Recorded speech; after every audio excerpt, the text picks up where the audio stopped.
bác ơi.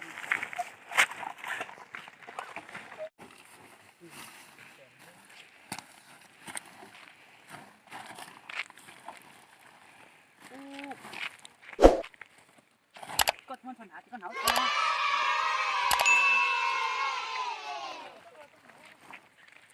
Con nấu cho con nữa.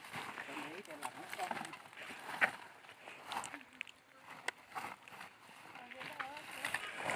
Bây giờ khỏi nó nhờ.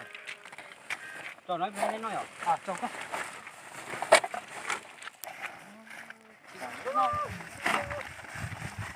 Có không tôi lấy. Tôi lấy đi đi. Cái nó to tuổi luôn. Cái nó hết cái tuổi à.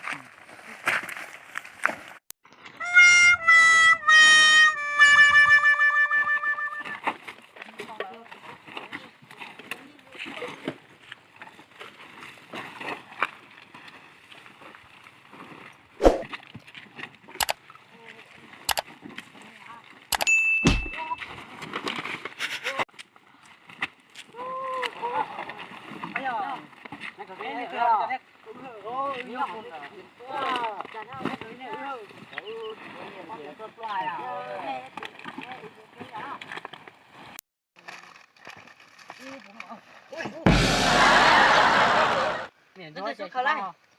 Miền Trung chạy khá lại. Miền Trung chạy chạy phải phải học á. Phải học đi không mấy ai liền. Okay. Không tốt quá. Khi lá liêu.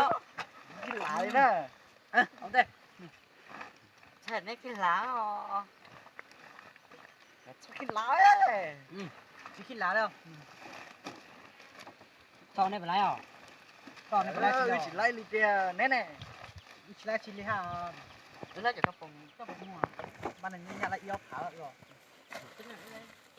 Biết tao biết chút nữa. Tao số chứ bé mua rồi cái tối bé chế lo thóc khi nhớ cái bé là khá đua.ไปnóไปmua thìไปcái này cái đó.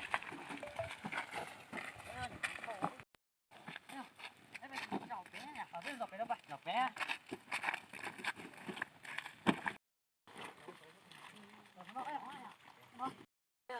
Tôi nó là chúng chết tôi là tiền rồi.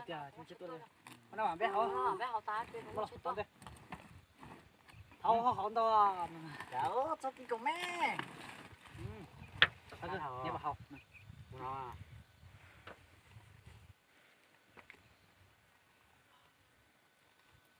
Bây giờ hậu ta tiền nó chết tôi.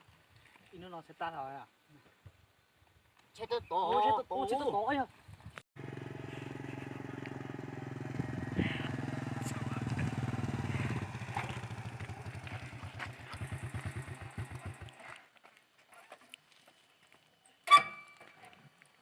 Chả cú cây à, cái này nè. Nhưng mà chả cú đầu. Cái tao ốc của nó to đỡ không? Sao? Đấy cha. Chặt cái nước ra thì đưa thì có bắt khi được củ nhỏ to. Rồi, để không nhớ rằng cái này này. Một chiều sao thì hò. Con nói cha, tôi nhớ nói cha, vừa khởi khi nhớ thì chỉ thế nói hello. Ơi, cái liễu. Bắt.